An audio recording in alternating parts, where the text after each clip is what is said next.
Hi, this is a quick tutorial just looking at material parameters and how we can modify those using verse code. So first thing we need to do is create a material parameter collection. Inside of this collection, we need to add a parameter that we want to modify. So we'll add a scalar parameter, save that. Then we need a material. And in this material, we will add a collection parameter. We want to set the collection that we just created and the scalar parameter that we just created. And so for this example, we're just going to be attaching that to base color.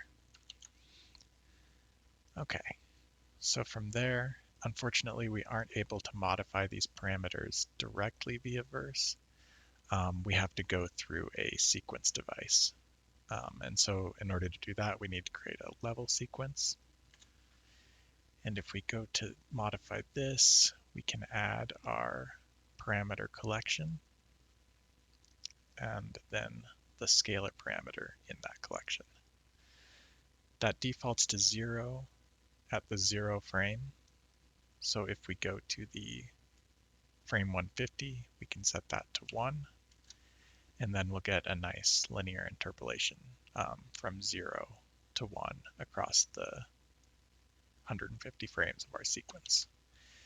So if we want to see what that looks like, we can attach our material to the sphere, go to the sequencer, and see that as we scrub across our sequence, that material is updating and changing. So now to get that connected to verse, I've just created a simple device. We add our sequence device that we need to attach the sequence we just created, the cinematic sequence device.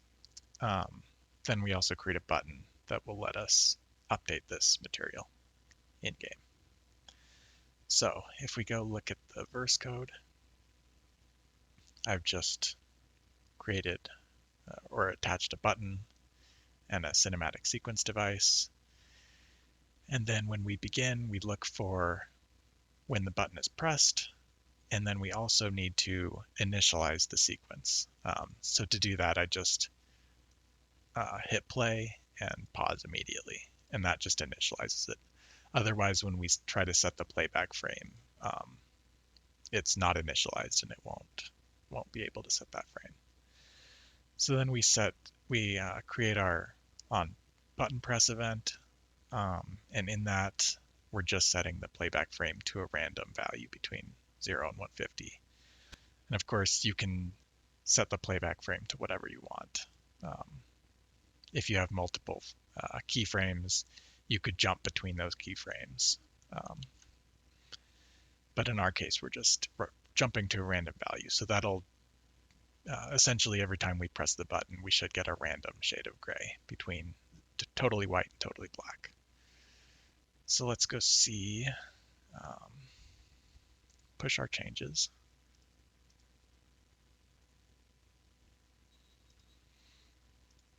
Now we can see what this looks like in game. So if we press this button, we get a random value, a random grayscale. And so using this technique, we're able to create all kinds of dynamic and interactive materials. For instance, here I've created a material that shows the energy level inside of this glass sphere. And we're able to update that while the game is running, which is just a really neat effect.